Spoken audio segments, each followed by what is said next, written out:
Welcome back for another helping of oysters, clams, and cockles presented by Bolen Media. I am Ross Bolen here with Barrett Dudley with a variety of topics to discuss today. Barrett, how you doing? Is that a pun? Because we'll be pulling up a couple of articles from Variety.com. It plays. It plays. It wasn't intentional. No. Yeah. We're kind of in a little bit of a dead zone right now, I would say. A lot of people were talking dead zone. There was a lot of dead zone talk, a lot of what were they calling it? A drought. I thought it was a drought. But they were doing that in the middle of Gilded Age. More on Gilded Age later. Now it's like officially a drought. I think you and I have each watched approximately 3 minutes of Alien Earth. Yep. Felt good about those 3 minutes. Feel good about those 3 minutes. Was swiftly interrupted by my wife and newborn child and did not get to watch any further. But I liked it. I liked those 3 minutes. I liked what I was seeing, Ross. Yeah, so did I. Lots of cyborgs and synthetics and hybrids and all of those. You know, it was a complicated introduction. It was that first 3 minutes. But I was did seem very promising, and we continue to get messages every day from people that are like, "Can you guys cover Alien Earth?" And I'm like, "Dude, come on, give us a break." Yeah. So, but yeah, other than that, there's not a whole lot. Although Task is arriving soon, which we talked about last week. Task around the corner, yeah. And then, yeah, it feels like we have kind of, I mean, what people are saying is that like the strike and the kind of contraction of streaming services in general is this is now where it's like sort of catching up to us. But there's a bunch of cool stuff on the horizon, which you alluded to, which we'll touch on. And, yeah, it's going to be good. There's stuff's always going to come back out. There's always going to be good stuff. Yeah, it feels like there's a lot dropping starting in October. Yeah. Like August has been admittedly rough. It's the dog days. It's the dog days of summer. You know, Gilded Age got us through some of it, like you said. I think the summer box office has, by and large, underwhelmed. Okay. Compared to what Hollywood had initially projected. The box office is not booming? Not the way they thought it would. Okay. I think I could be pulling the wrong number here, but I think they were hoping for a $4 billion summer. Yeah? And what are it's going to end somewhere more like 3.75. Okay.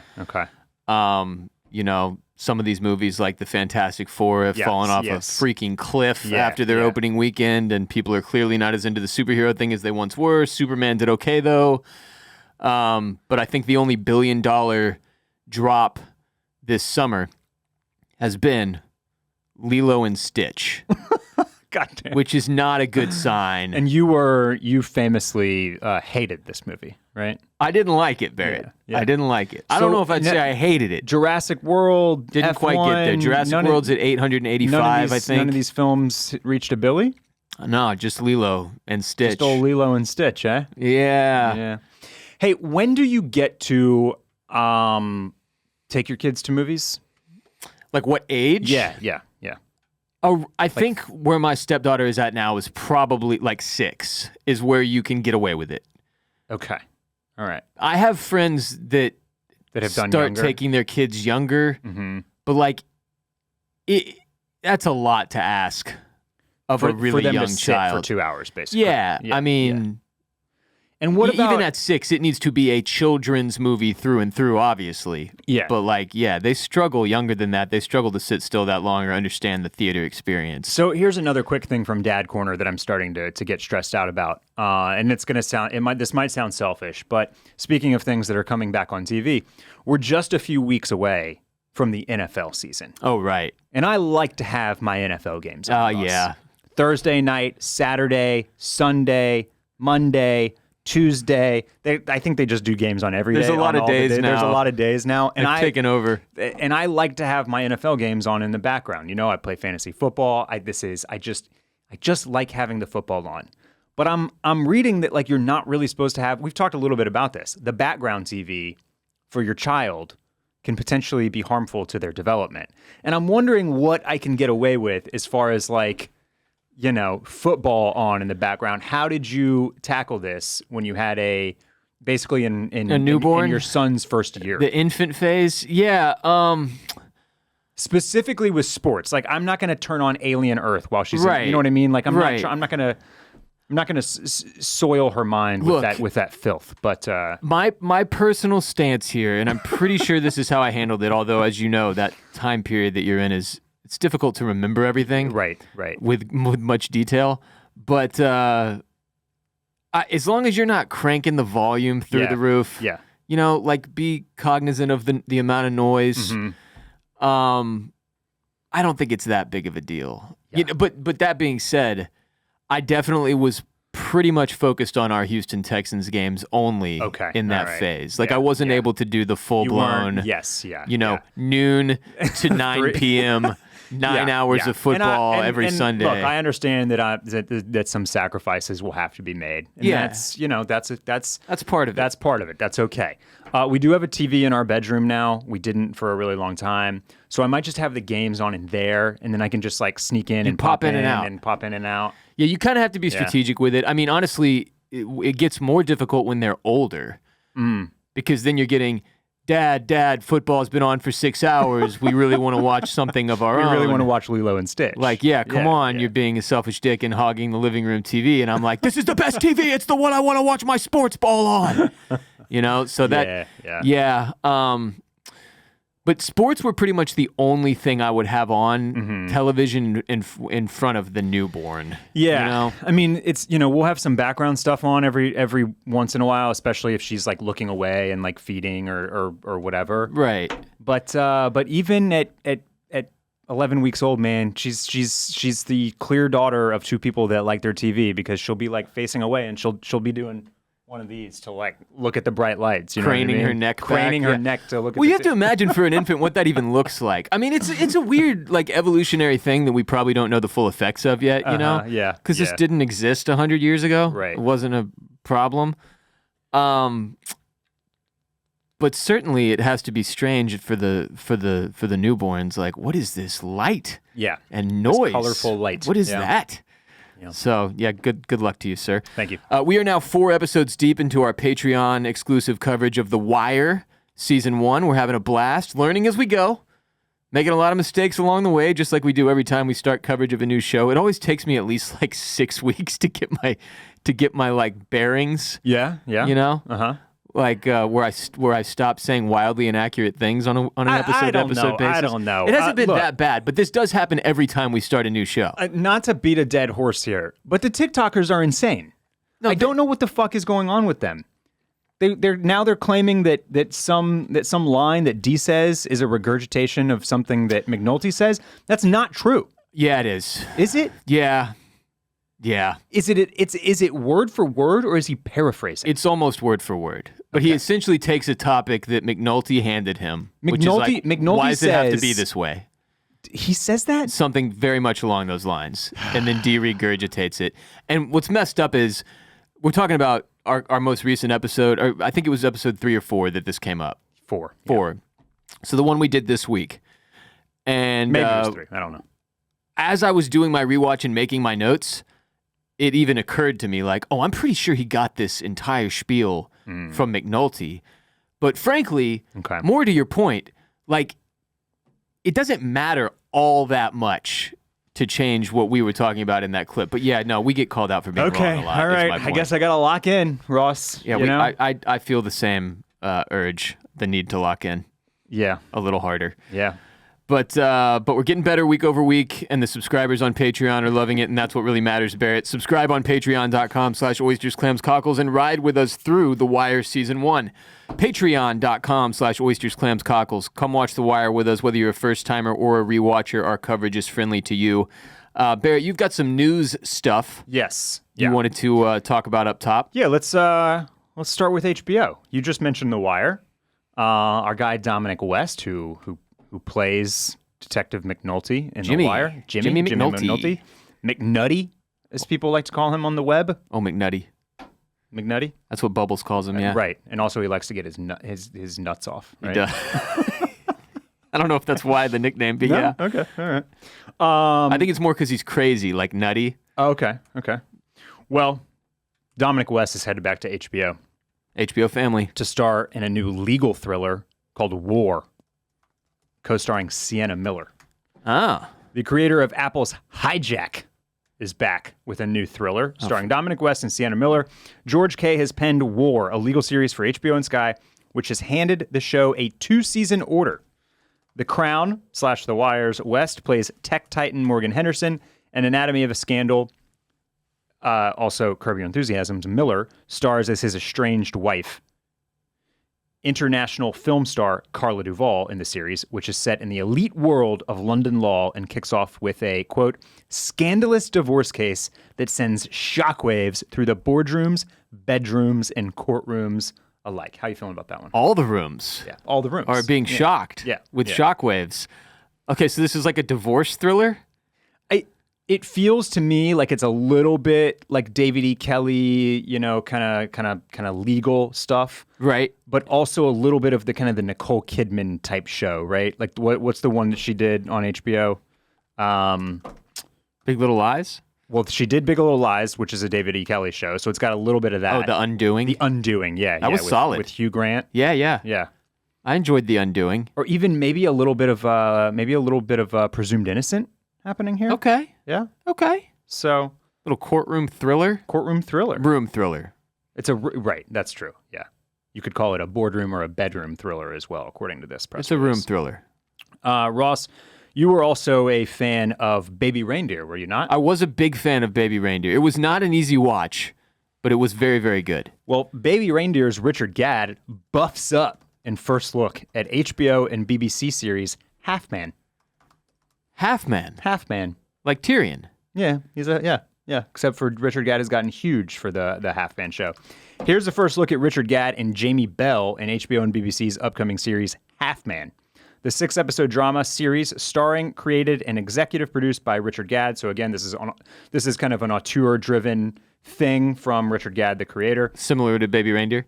Yes, will premiere in 2026 on HBO Max in the US, Latin America, and Europe, and on BBC iPlayer, BBC One, BBC Two, BBC Three, BBC Four, and BBC Scotland in the UK and Ireland. Thank you. The photos, which you can view above and below, reveal a very muscular Gadd. Okay, he's literally double the size. Sporting a full beard for his role in the series.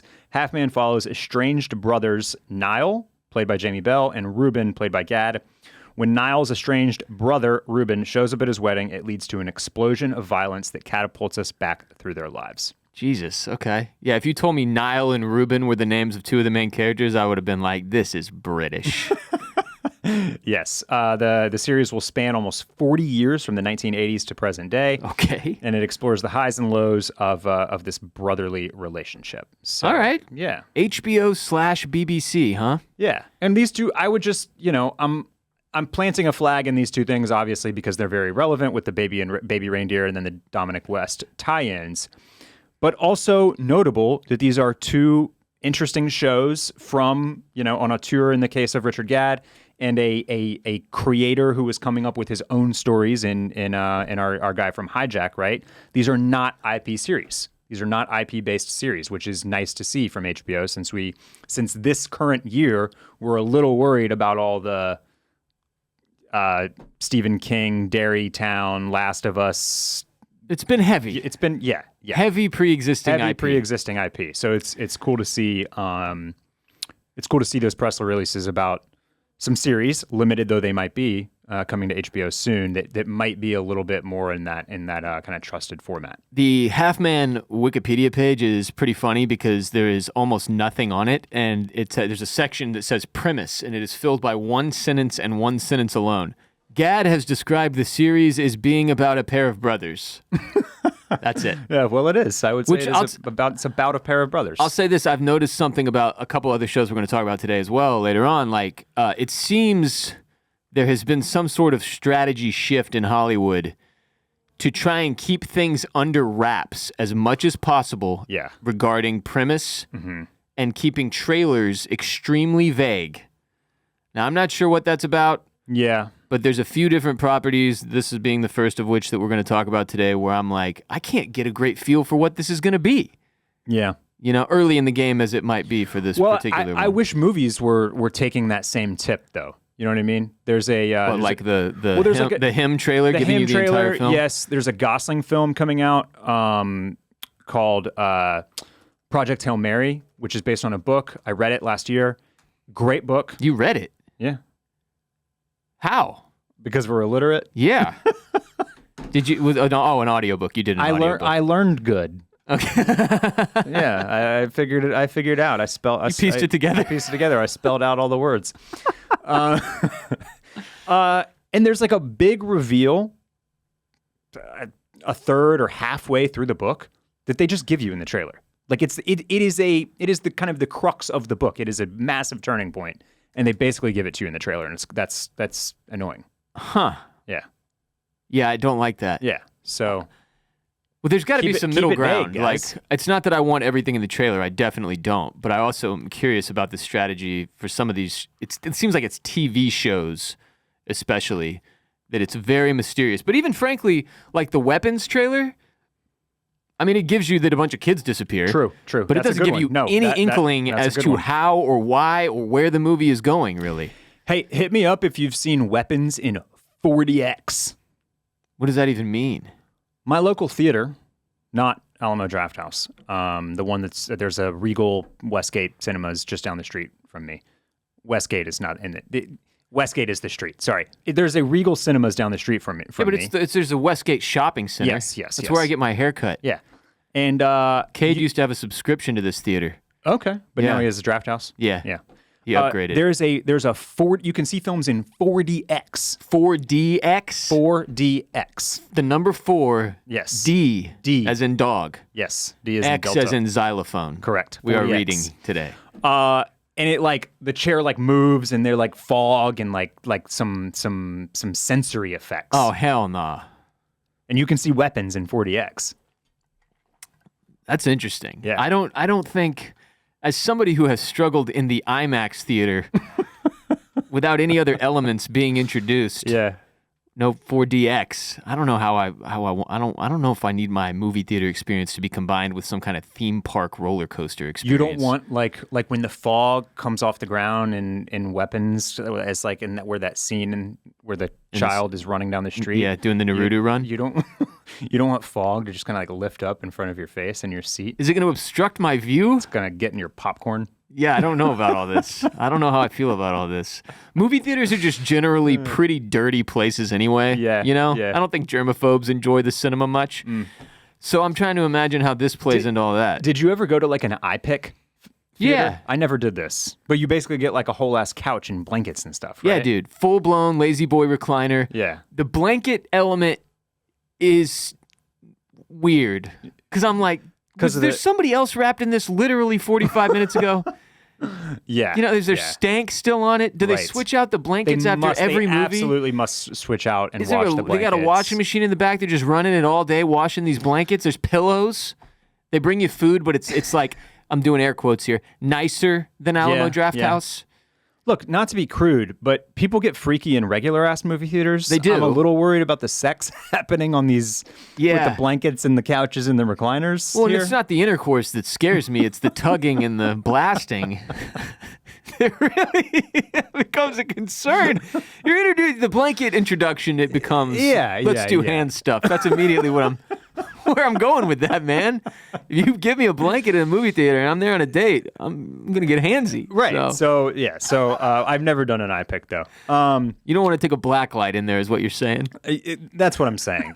Speaking of future movies that I might want to see in 4DX, Ross, NBC Universal has acquired/reacquired Robert Ludlum's Bourne and Treadstone book series in a massive deal. The deal paves the way for the return of beloved spy.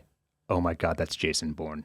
Okay, explain to me, if you know, what do you mean reacquired? Well, because I think these movies were from NBC Universal. And like their contract expired? I believe so. Yes, okay. Yes.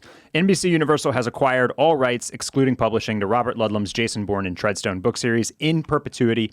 The deal paves the way for new installments for Matt Damon's Jason Bourne, a CIA assassin suffering from amnesia. A source with knowledge of the deal tells Variety it was a highly competitive bidding situation that drew 7 offers from both streamers and studios before a massive 9-figure proposal was brought back to Universal. What? Since its debut in 2002, the iconic Bourne franchise has reshaped the spy genre with groundbreaking films that set new standards for cinematic action. We're energized to continue expanding the Bourne universe into the future with exciting new stories for global audiences. I love the Bourne films. Yeah, they're great. The last one, not Jason Bourne, notwithstanding. I went to the theaters to see that, and I don't remember a lick of it. Whereas the other 3, Ultimatum, Supremacy, Legacy, the Bourne. What's the first one called? Identity. The Bourne Identity. Identity, Legacy, Supremacy, idiocy. Democracy. The other ones, even the one that doesn't have Matt Damon, are all great films that I like to watch. What's the guy who hit himself with a snowmobile? Jeremy Renner. That's Legacy, I believe. Okay, I think that was the last one I saw. Okay. It was Identity, Supremacy, then Legacy with no Matt Damon, I believe. And then Hypocrisy. And then Jason Bourne. Okay. The one with Renner was just fine. Yes. That was a good movie. Yes. I liked that. Rachel Weisz is in that one too. But I couldn't tell you a single thing about the plot or how it ties into the larger Bourne story at all. Well, let me ask you this. So, look, these studios, we're entering into an era, the big Paramount deal that's happening, right? They're all announcing, like, they need these giant tent poles to appease investors, to protect shareholder value, right? So I think this is a big one for NBC Universal, to bring this back into the fold, have it in perpetuity, be able to set this down and say, look, we've got Bourne, we can do whatever with it. Now, how do you want to see Bourne resurrected? Do you want any Matt Damon?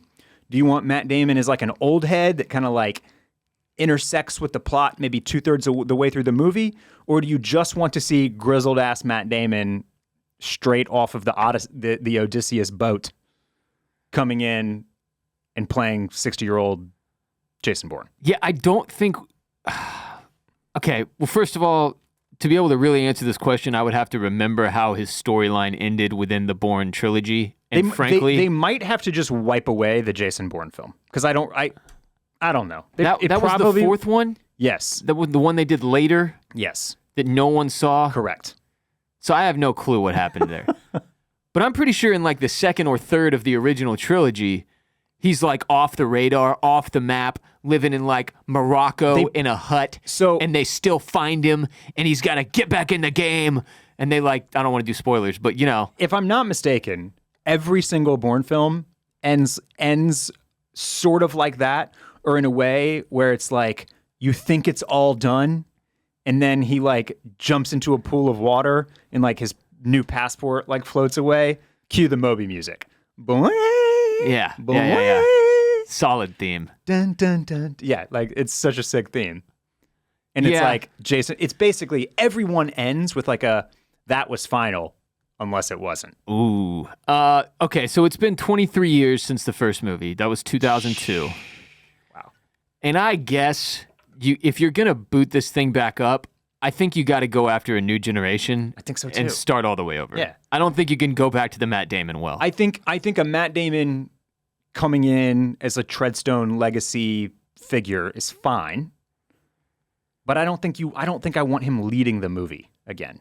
But I don't know, because he is Jason Bourne. I was going to say, if you're buying the Jason Bourne properties, you probably want yourself a Jason Bourne who's going to star and be the face guy for the whole franchise. Yeah. So you can't also have elderly Jason Bourne involved. Or I don't know. You're saying it needs to be like a Bond thing. It needs to be Jason Bourne. Rebooted. But rebooted. New guy, but his name is Jason Bourne. Yeah. Okay. Totally disconnected from the prior trilogy or whatever. Got it. You know how they could just... That was the great thing about Bond. Right, it never mattered. Yeah. Oh, there's a new Bond. Remember all that Bond shit you watched? Throw it out the window. This is the guy now. Like, I think that's the move. You know, in this age of firing up old IP, it is sort of depressing that they had a 7-studio bidding war for a franchise that's at least 4 or 5 movies deep and hasn't dropped one in many years. So, we'll see. I'm with you. Look, you probably didn't even remember that there was a Treadstone series in 2019, because I didn't. I don't even know if I ever heard about that. Yeah. Like a television series? Yes. It's called Treadstone. Wow. Okay. That must have bombed. I don't think it did very well. Yeah. Yeah. I had the Jason Bourne trilogy special edition DVD case that was like a lockbox and like came with a passport in it. Like, I was really into this shit. I loved it. So you're right. There are 3. I'm all tongue tied. It was Identity, Supremacy, Ultimatum, then Legacy, no Matt Damon, then Jason Bourne. So you're right. There's been 5 films. 5 movies total from that franchise. Okay. Yeah. Yeah, I don't know how to feel about them booting up Bourne again. I'm in. Just give me the Moby song. I'm fine with Matt Damon, or get Austin Butler in there or whatever. I was going to say, so this immediately the issue becomes the casting thing. The same issue that Bond has. You better get it right. You better have the guy. Yeah.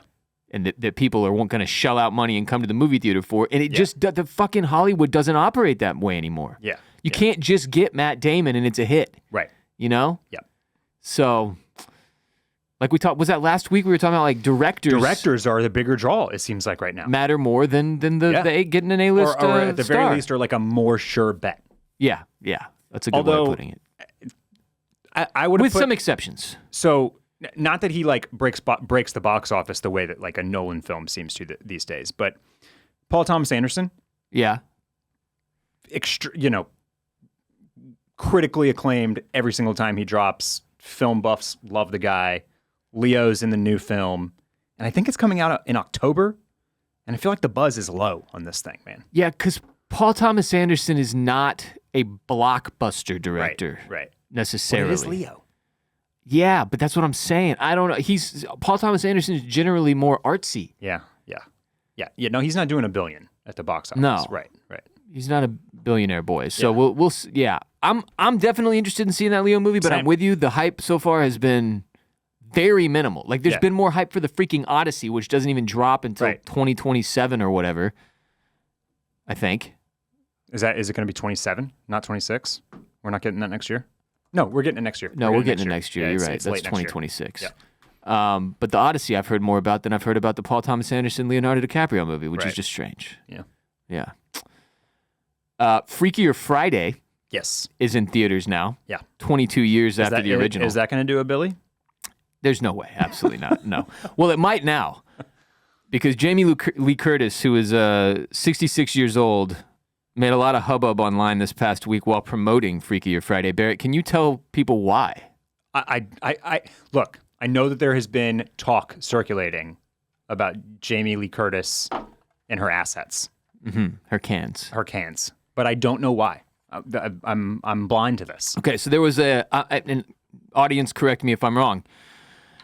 There was a TikTok they dropped interviewing Jamie Lee Curtis about Freakier Friday. This is strictly like a promo clip they cut, okay? But Jamie Lee Curtis is rocking what can only be described as an astonishing amount of cleavage for a 66-year-old star. Okay. And these, I think for the younger generation, which is most of the people who occupy TikTok, it skews younger. They were unfamiliar with her game. Jamie Lee Curtis was like a sex symbol in the 90s. That's correct. Very famous for dropping top. And doing like that crazy sexy striptease scene with Arnold Schwarzenegger. I can't remember. True Lies, right? I think so, yes. But Jamie Lee Curtis, and everybody has seen the GIF or viral clip of her doing the 80s aerobic hip gyrations with that man John Travolta. Jamie Lee Curtis was hot. Yes. All right. Yep. And there's some movie that's even more famous than the True Lies. I don't know if it's more famous because I can't think of what the name of the movie is. But there is a famous Jamie Lee Curtis scene where she goes topless, and it's like a big like like Bill Simmons can't stop talking about the, bring, it's like that type of reference. Oh, Trading Places. Trading Places. Thank you. It's Trading Places. Yes. Yeah. And I want to say she's like 18 in that movie too. So Bill Simmons just needs to pull himself together. Well, that's how they did it back then. It is. But anyway, the point is, I guess a lot of people weren't aware that she had it like that. And frankly, my read is that she was like, you know what? I'm going to stir up some fucking publicity for this movie. This is brilliant. This is brilliant stuff. And it worked. Yeah. Like, nobody was talking about Freakier Friday until Jamie Lee Curtis brought the girls out on TikTok. And one of the reasons people were so shocked is they're like, we can't believe Disney let her do this because it's a Disney property. And it's not tasteless. Like, it's tasteful cleavage. Very tasteful. But it's just... If I may be the judge? It's amazing. Did you just... Yeah. It's amazing how powerful boobs can be for marketing. Yeah. Yes, obviously sex sells. Mm-hmm. That's always been the case. But boobs specifically grab a hold of the public's attention in Western society like nothing else. Like, it's truly... like, when it comes down to it, we're just cavemen. Like, it's pathetic. Yeah. But also genius. Like Sydney Sweeney, more proof, where I'm just like, you just can't do anything. Well, Americans also, especially, very repressed in that way. That's what it is. We feel very titillated and like scandalized by like Jamie Lee Curtis showing cleavage. Like, I don't think like... You don't think the Europeans take it like that? No. I think French actresses are out there just, showing tea left and right. Yeah. Nobody thinks anything of it. Yeah.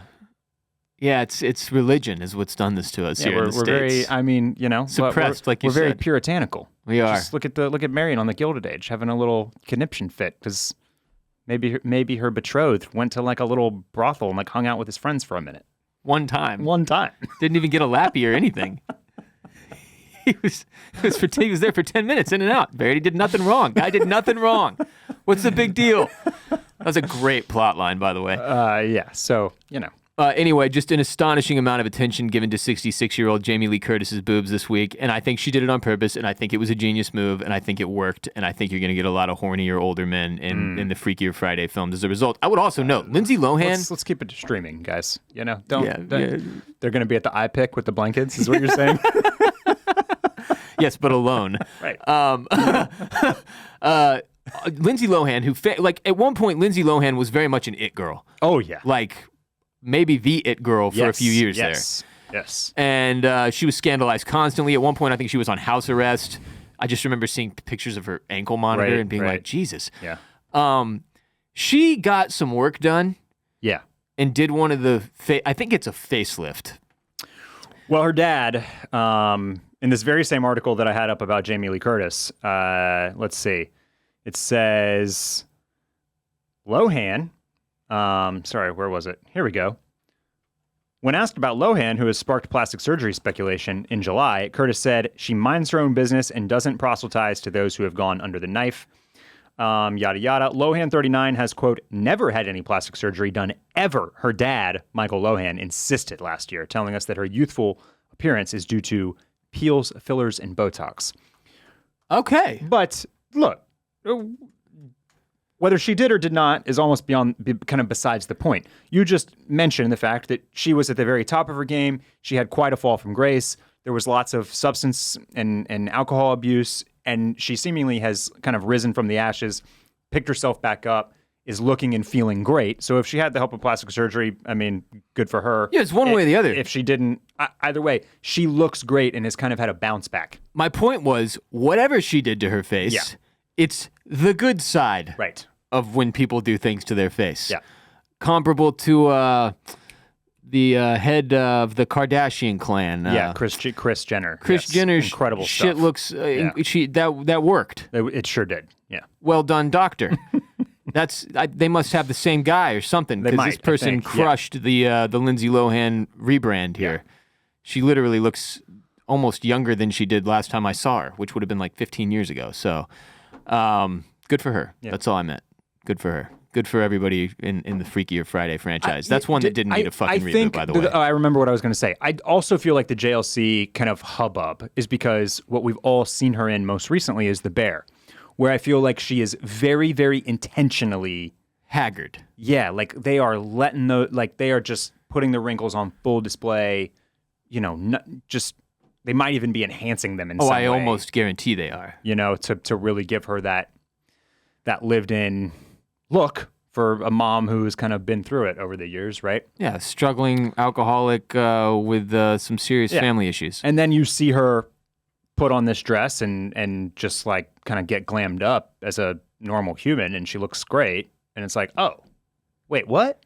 You know? Yeah, everything else she's been in recently, it's not to make her look sexy. Right. You know? Wasn't she in like that? Everything, Everywhere, All at Once. I'd love to do laundry with you movie. Mm-hmm. In another life. Yeah. Yeah.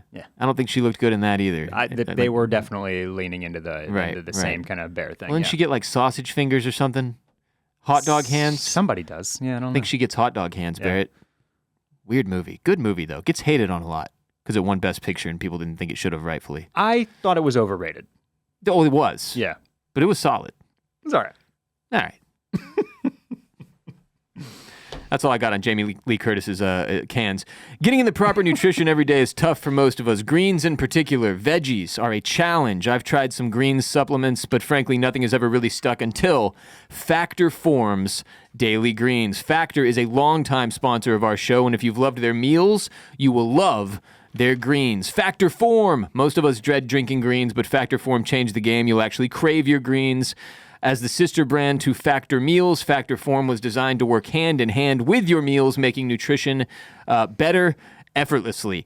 Just one scoop delivers 100% of your daily nutrients, filling nutrient gaps, supporting whole body health, and helping you feel your best with a refreshing, citrusy, clean, and smooth taste that's actually enjoyable to drink. Mix a single serve packet in water, and you're good to go. The problem with most greens supplements is that they taste like an old shoe. Not so with Factor Form, which is delicious while being just as healthy for you as those other brands. Daily Greens by Factor Form is made from real vegetables packed with a whole serving of kale and spinach without tasting like it. In a blind taste test, Daily Greens ranked #1 in taste, texture, and aroma, beating out the biggest names in the industry. They've also got delicious protein powder and hydration boosters as well. Within days, you will feel a difference. More energy, less bloat, sharper focus. It's a daily habit that feels like a win because it tastes good and makes you feel even better. Start your day right with Daily Greens by Factor Form at factor75.com/OCC to get 40% off plus free shipping on your first order. That's factor75.com/OCC for 40% off plus free shipping. Details and link in the description below our episode, factor75.com/OCC. Barrett, in other news, on October 3rd of this year, we will see one of the greatest living actors return to the big screen, Daniel Day-Lewis, for his first movie since 2017 when he did Paul Thomas Anderson's Phantom Thread. Yeah. Did you see Phantom Thread? I have not. I need to. So Phantom Thread was about a renowned dressmaker in 1950s London named Reynolds Woodcock and his relationship with a young woman who becomes his muse and lover, which sounds unbelievably boring. And yet Daniel Day-Lewis had me locked in for 2 hours and 10 minutes. Right. I remember even I love Daniel Day-Lewis. I'm a big fan. So when that movie came out, I was like, what is it about? I watched the trailer and I was like, oh, God, I don't care. Yeah. But then I loved it. Yeah. I loved it. That's how good the dude is. And also Paul Thomas Anderson. Yeah. So this new movie is called Anemone. Anemone? Anemone. Like the sea creature? No, that's an anemone. Anemone? We need to go watch Finding Dory and relearn that. But Anemone. Anemone. Okay. Drops October 3rd, starring Daniel Day-Lewis and Sean Bean. The trailer dropped today. Okay, I assume Sean Bean will die in this film. That's what he does. Yeah. He dies. Okay. Barrett, are you aware of what has brought Daniel Day-Lewis out of retirement for this movie? I can't say that I am. His son is the director. Okay. Ronan Day-Lewis. So this is the healthy version of... LeBron and Bronny? Yeah, but what's it called? No, I wasn't going to make the direct LeBron James comparison. Nepotism? It's the good version of nepotism. Use your nepotism for good. For the greater good. To get your dad back in a film? To pull your dad, force him out of retirement, back onto the screen for us. That's what Ronan Day-Lewis has done here. By the way, anemone can refer to both a type of marine animal and a type of flower. That is it's one and the same. This is anemone. So we think this one's the flower. No idea. Maybe it's about a sea animal. An anemone. Here's the thing. What if Ronan is his name? Mm-hmm, what if Ronan Day-Lewis is a shite director? What if he sucks? What if he's chopped? Well, guess what? We're going to find out because this is his directorial debut. So this is his first movie. And that is a big freaking bet, dude. Mm. For it to not only be your directorial debut, but you're going to get all kinds of crazy fanfare because you're bringing your very, very famous dad, who almost never misses, out of retirement. I mean, they say he's the greatest actor ever, don't they? Many people do. I don't know that that's necessarily fair. He's very, very choosy with his work. He's extremely method. He's a noted weirdo. Like, if you've ever seen a Daniel Day-Lewis award show speech, you're like, he gives like early 2000s, late 90s Johnny Depp vibes, where you're like, how attached to reality are you?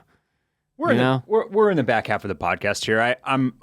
I feel comfortable making an admission to the Clam Fam here. I've never seen a Daniel Day-Lewis film. Never seen a single one. Not one? Not one. I haven't seen Gangs of New York. I haven't seen Lincoln. I haven't seen Last of the Mohicans. Is that him or is that Kevin Costner? That's him. That's Dancing with the Wolves. Last of the Mohicans. Daniel Day-Lewis. Never seen My Left Foot. Never seen Dancing with the Wolves. Never seen Phantom Thread. Never seen what else? What else has he got out there? Oh, In the Name of the Father. Oh, the oil one. I never saw. There Will Be Blood. There Will Be Blood. You've abandoned your boy. I've abandoned my boy. You blanked on Daniel Day-Lewis. I blanked on Daniel Day-Lewis over the years. This is one of those big gaps in your resume that needs to be filled. Well, I was busy, watching Fast and Furious Tokyo Drift 7 times. Yeah. Okay. That's disturbing. So as a DDL fan yourself, what would you start with? I mean, not the one I'm going to pick for you to start with is not the one I would tell most people to start with. Would you start Phantom Thread? No, you should start Gangs of New York. Okay. Because you got Leo in there too. Yeah. It is probably the weirdest Scorsese movie. Yeah. In that he takes this massive creative swing. It has mixed reviews, doesn't it? Gangs of New York? Yeah. By and large, mixed reviews. Yeah. Got a ton of critical love when it dropped. Right. But like since that, it's kind of aged poorly, okay. I think. It's also Cameron Diaz is in there. I was just about to say, isn't Cameron Diaz? The cast of Gangs of New York alone would make it worth your while. Yeah. I really, really like it. I watched it a couple weeks ago. Okay. I've probably seen it 15, 20 times at this point. But it is weird. What would you tell other people to start with? There Will Be Blood. Okay. But that's probably only if you're like a film buff. Yeah. Like me and my buddy in college went to the movie theater to see There Will Be Blood. Uh-huh. And we went with 3 or 4 girls. And about 15, 20 minutes into the movie, when no one had spoken a single word yet, the girls were like, what have you two dickheads brought us to watch? I'm shocked that you got girls to go with you to see There Will Be Blood. I really don't know how that came to pass. I wish I had more detail on that, but it was like, and it was not even like, we can talk about this off mic, but it was like no way you would guess who I was at this movie with. Yeah. And people weren't already doing the I drink your milkshake before that. Was that in the trailer? Maybe they were doing a bit of drinking of milkshakes before the film? I don't know. I think that was mostly after. It kind of got sketched up and was on SNL and in award shows. That joke got made a lot. Yeah. But I've like that's in my top 5. Okay. There Will Be Blood is incredible. Of DDL movies, PTA movies, or I'm all talking time? About period. Yeah. Okay. Top 5. Point blank. Period. Yes. Okay. But it is not for everybody. All right. I think Gangs of New York would be more up your alley. Phantom Thread would be more up your alley. Lincoln is that's some boring shit right there. I'm going to tell you right now, I'm not watching that's some boring shit right there. And Last of Mohicans is really good, but it's super dated. And that like when you're watching it and you're like, yeah, it's like 1993 or whatever. I have never seen My Left Foot or In the Name of the Father. He's got like 3 or 4 others that I've looked at and been like, nah. But that's what I mean about this dude. Like he is very much an artist. Like he takes it very, very seriously, his craft. Too seriously, arguably. Yeah. But I will watch this because I'm super curious to see. Well, first of all, I also love Sean Bean. He rules. Yeah.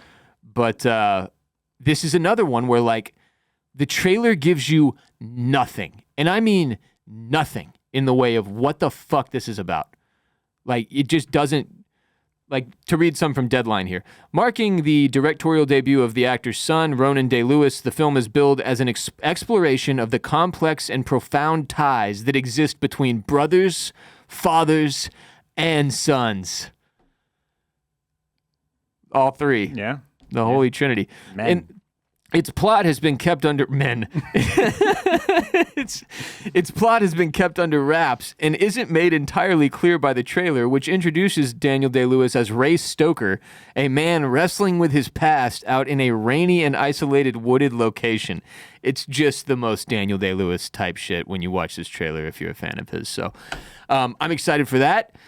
I think it's a big swing, like I said, for his son to get his dad out of retirement for his directorial debut. We will see how it goes, but a huge fan of DDL, so I'm along for the ride. Between that one and the PTA movie, it's kind of October, kind of signaling Oscar season. A little bit, yeah, indeed. Now, in a different vein, it was announced that Taylor Sheridan's Landman Season 2 drops November 16th. Wow. Premieres November 16th. They're coming back quick on Landman. Cranking them out, dude. Yeah, okay. Cranking them out. Sam Elliott is joining the cast. Of course. Got to get Sam Elliott in there. You I don't know how he wasn't in Season 1. Yeah, it's a miss for them. But Did you end up finishing Landman Season 1? No, I actually have not finished Landman Season 1. Oh, okay. Yeah. Well, let me tell you, Barrett, you don't really need to. It won't matter at all. You just hop right on board for Landman Season 2, I mean, I got to dude. see the Jerry Jones cameo. Yeah, you need to watch the final couple episodes. It's worth it.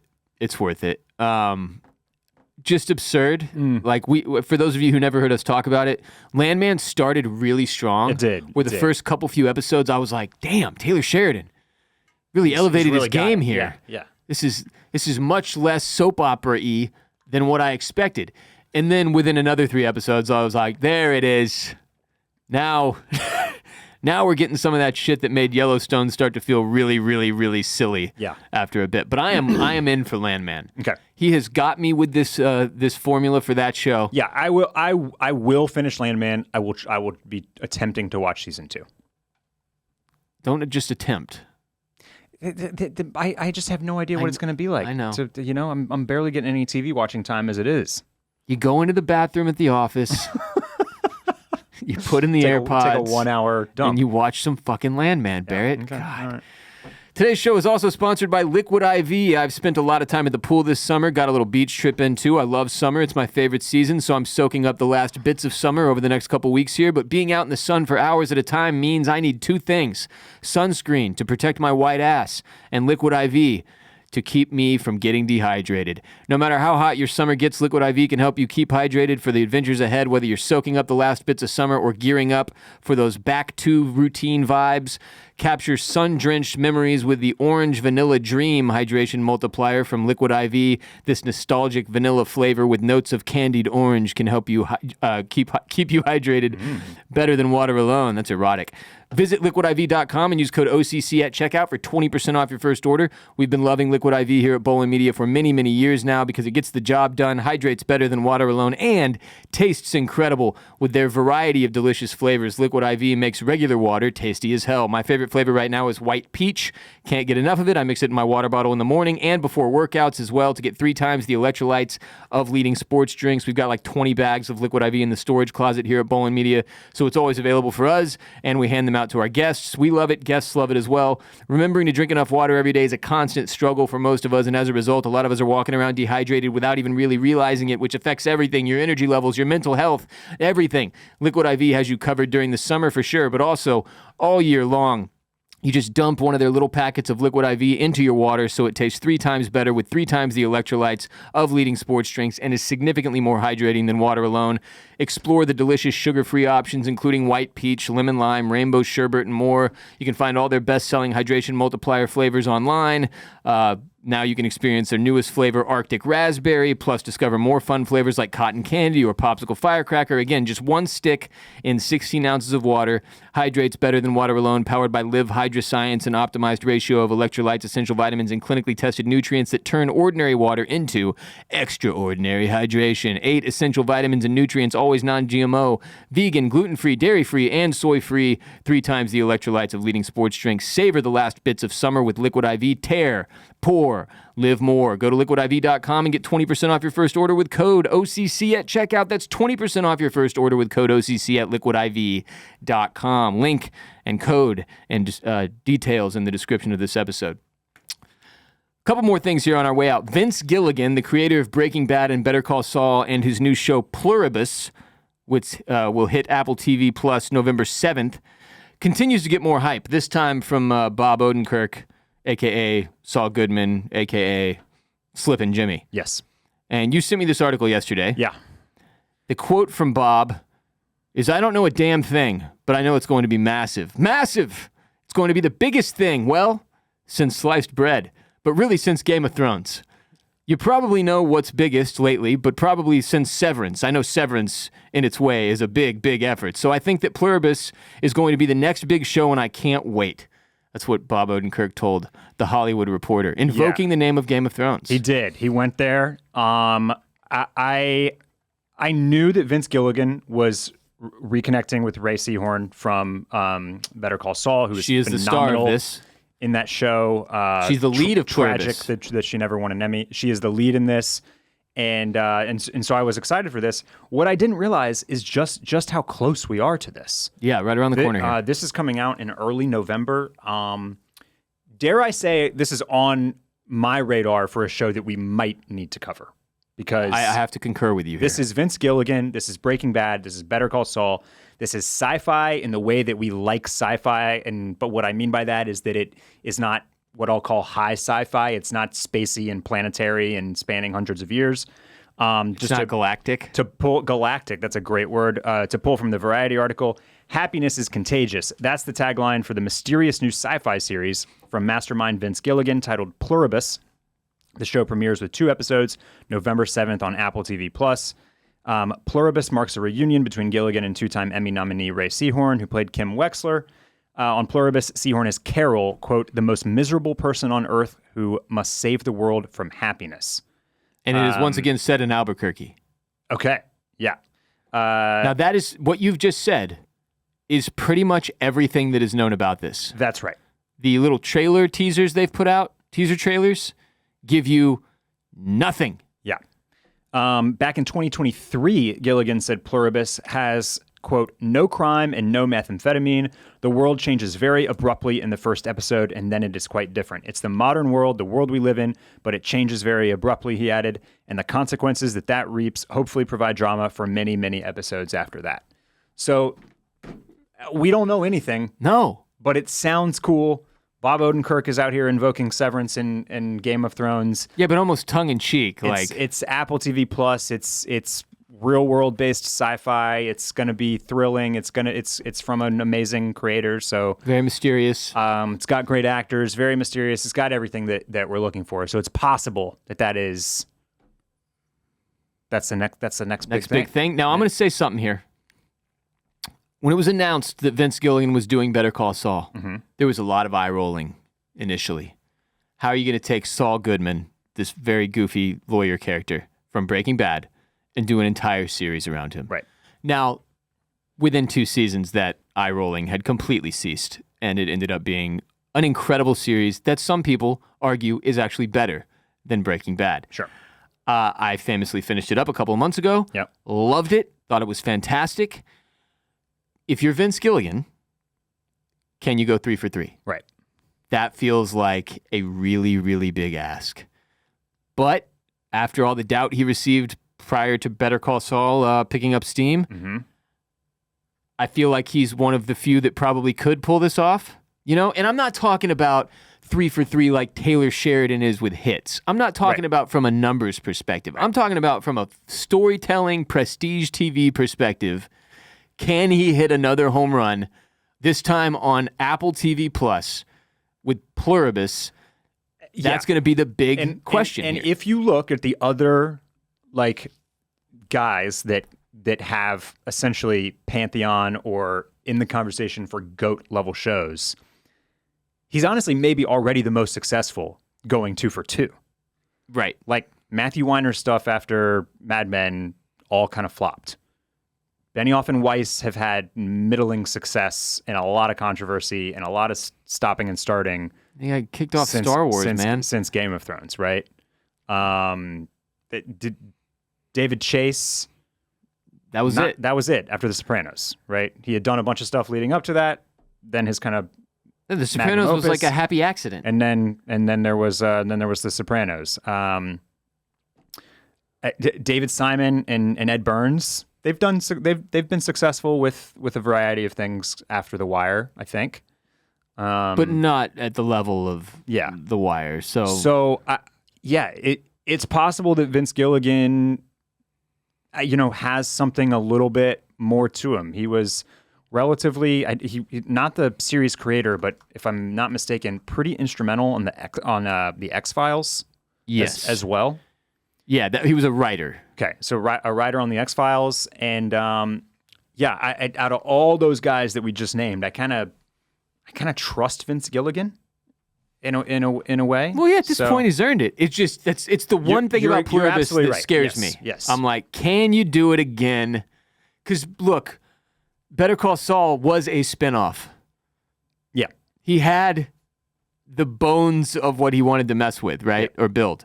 This is going to be a completely new thing, which they are playing remarkably close to the chest. Mm-hmm. The original marketing that came out was just that smiley face, and it just said Pluribus, right, and you had nothing else attached to it.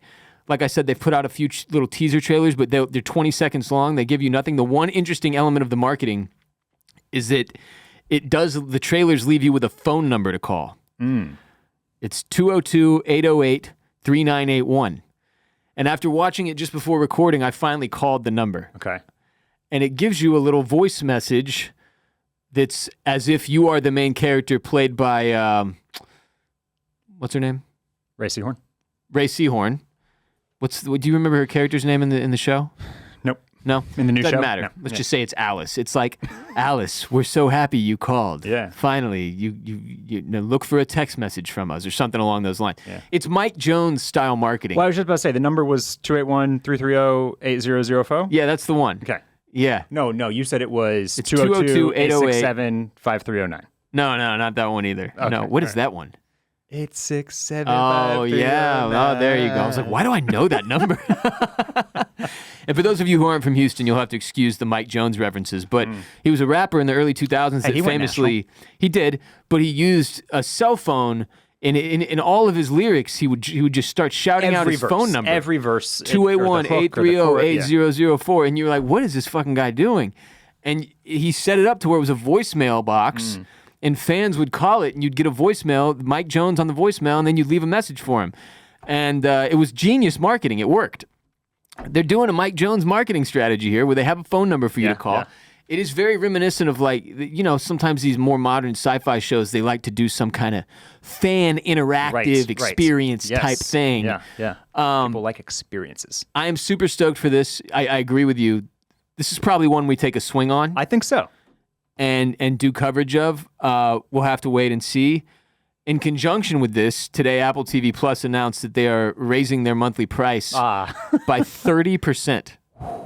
From $9.99 to now $12.99 a month in the U.S. Yeah.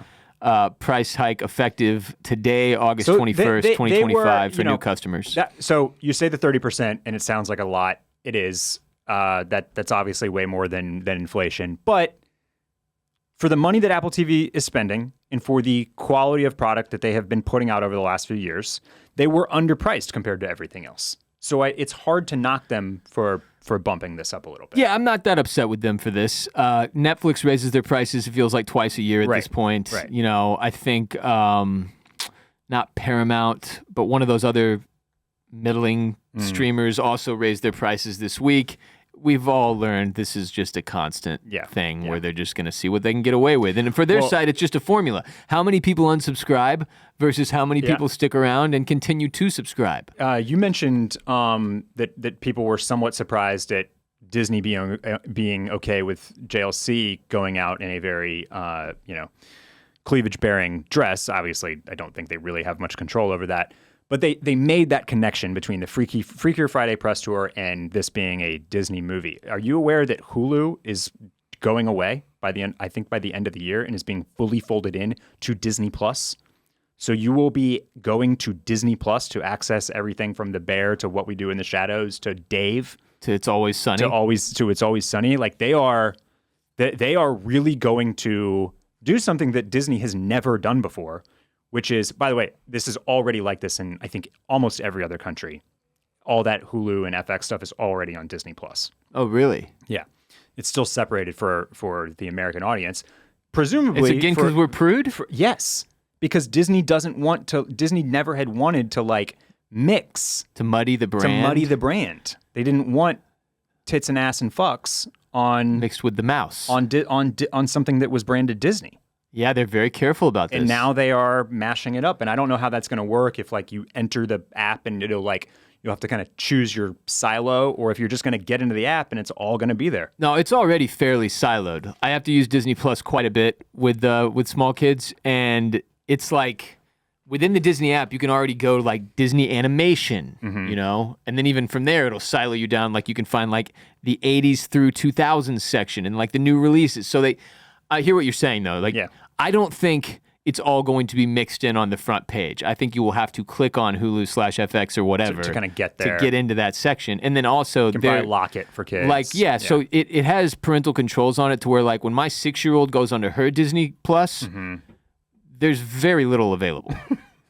So like even random movies, like I'm just going to throw one out there, but like Toy Story is not available on her account. Okay. I have to go to my Disney Plus account for her to watch Toy Story. Got it. So it is super easy for them to keep it separate for kids. Yeah.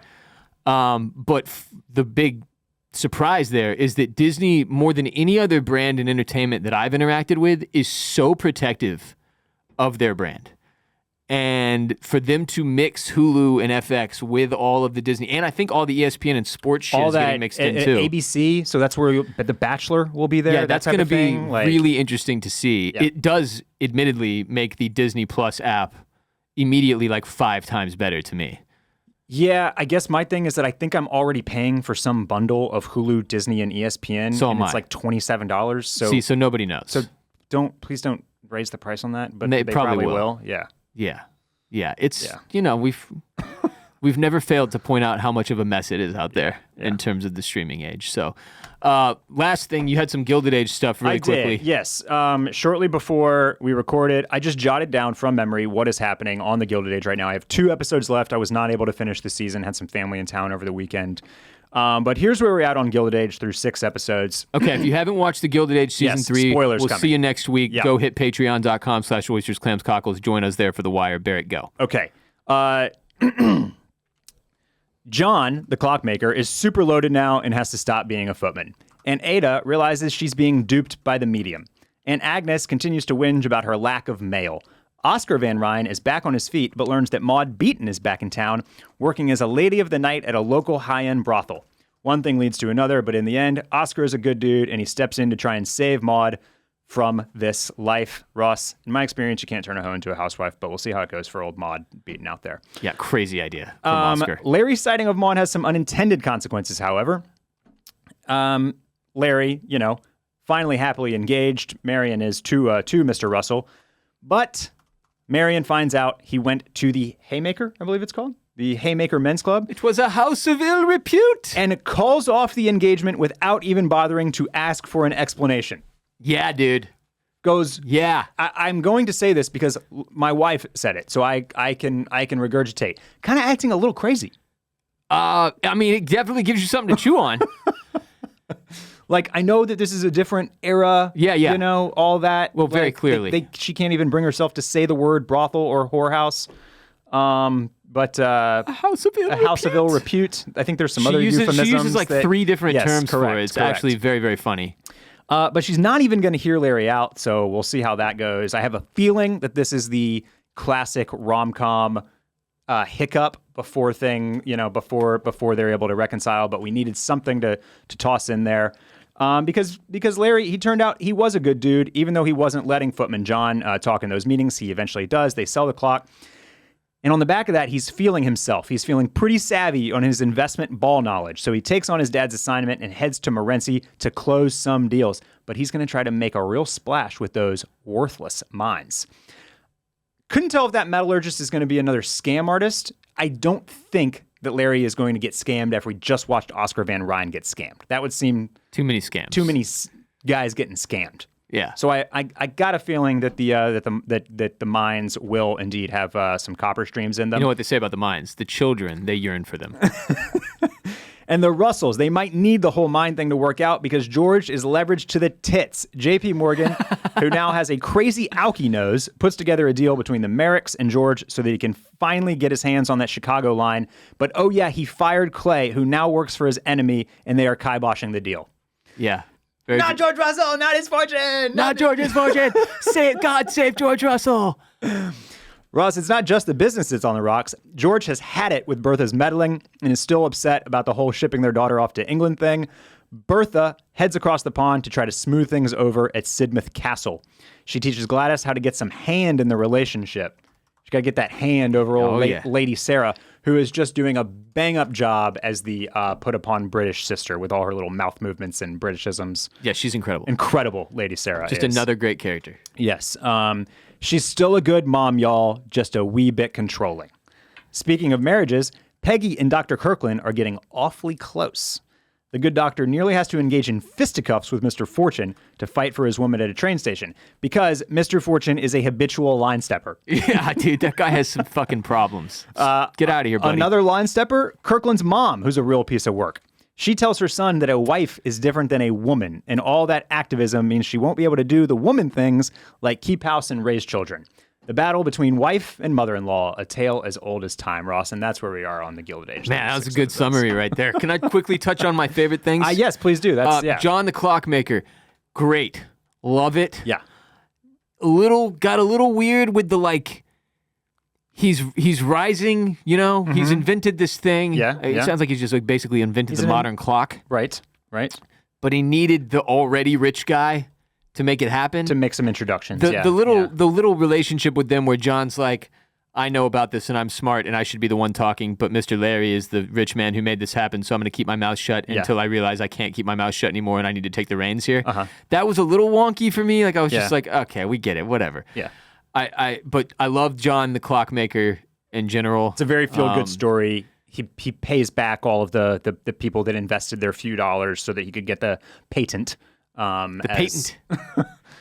As what's his name? He didn't just pay him back. Yes, he gives him like many times over the amount of money that they gave him. Quite wealthy. Bannister. Quite wealthy. He's now quite wealthy. $300,000, if you use like an inflation tracker, is about $10 million. Quite wealthy. Which is interesting because like the Van Ryns are clearly talking about how that means he could buy them out many times over, not even blink at it. So I don't know what that makes them. But as we've talked about, that despite it kind of seeming otherwise, the wealth gap isn't as large in this current era. Yeah, not even close. So like Ada and Agnes, who are living on the most sought after street in New York and are part of high society and all that, like are maybe like, you know, just barely millionaires. I think that's probably the case. Yeah. And as we've talked about with relation to like the dukes and the you know, royalty positions over across the pond, like some of them aren't that wealthy. They just have a ton of status. Which is very much the case with the Van Ryn family. Yeah. So and $10 million, obviously a life-changing amount of money here. Oh my God. Yeah.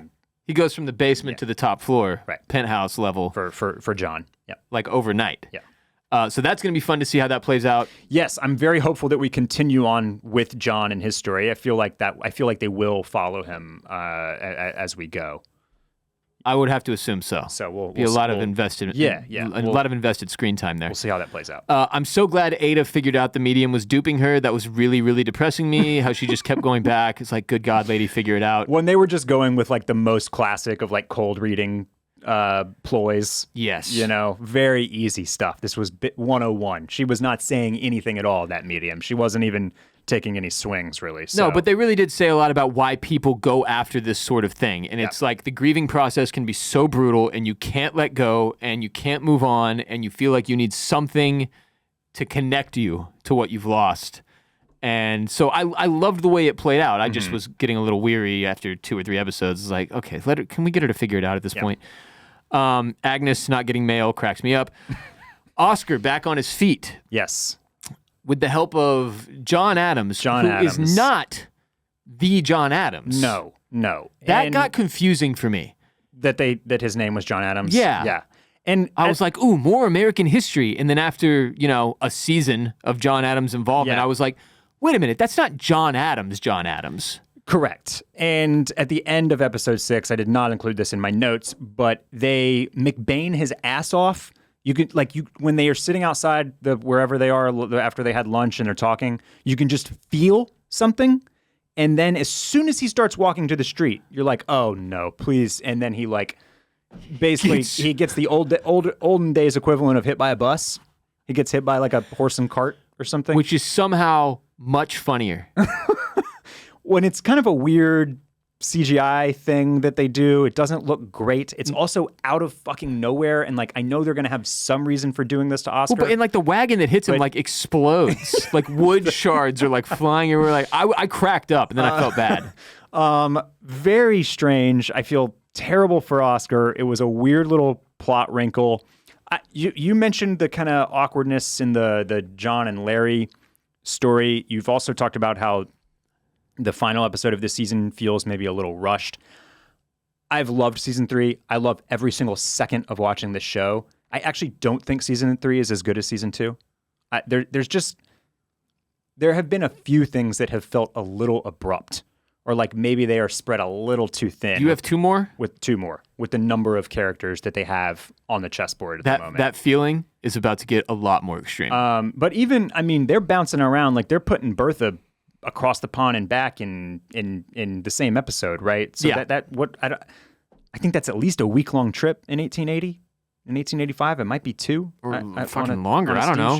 A month on a boat. So yeah, I don't know. There's just a lot happening. There's a lot that they have to kind of move very quickly with.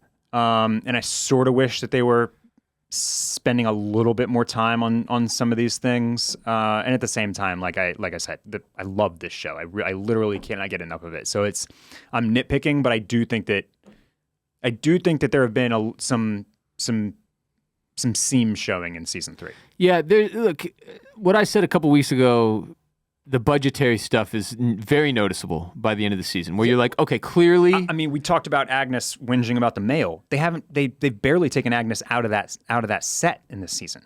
Yeah, I don't think she leaves that living room. So she's on the couch the whole time. That's this type of stuff that you kind of start to feel at the end of a season. You're like, wait, has Agnes even left this? Yeah. Has she been in this house set the whole season? So I'm hopeful that they'll, between seasons 3 and 4, we'll figure out how to use the budget a little more strategically to eliminate some of these threads that you're pulling at here. Well, but we'll see. You also hope that the show's seemingly giant leap in popularity this season maybe gets them a little bit more money to work with for season 4. But I think, I don't know. I don't know. Yeah. Because it strikes me as quite expensive already. It already is expensive. Yeah, that's true. And the fact that it feels like they've gotten squeezed in season 3 and had to kind of shorten things up a bit. I'll be very interested once you've knocked out those final 2 episodes and we get to talk about this with a little more detail next week to see what you think about the penultimate and the finale. Yep. But all in all, can't say enough good things about the Gilded Age. It's just super fun. It is. Really fun. So yeah, next week we'll be talking the Gilded Age season 3, I guess with some finality to it. Yeah, and last thing I'll say, the show just really does love its characters. I talked last week about how this season is interesting because they've sort of given Bertha this heel turn, and in the very next set of episodes, she's she's going to England, being a good mom, showing Gladys the ropes. Gladys is figuring things out, so you feel less bad about that whole situation. You know what I mean? They want you to empathize and care about these characters. They don't really want to leave the stink on anybody for too long. Yeah. I love the Gladys storyline too, because it's just fun to see how somebody could become like a Mrs. Russell. Right. How you get into that situation in the first place by marriage or otherwise, and having to kind of find your way through it, especially in another country. So yeah, Gilded Age season 3 next week. And of course, we'll also be covering The Wire season 1, episode 5, exclusively on patreon.com/oystersclamscockles. I would also note, if you typically listen on Spotify, starting today, you can watch on Spotify. All of our episodes will be in video form by default on Spotify. And in fact, if you want to just listen, you can opt into audio, but they will start off as just video, which if you're watching this right now or listening, you probably already noticed that. Just wanted to note, you've always been able to watch our show on youtube.com/@oystersclamscockles, but you can also watch on Spotify, starting with today's show, as of us moving to a new, what would you call that? Distributor. Yeah. Platform? Yeah.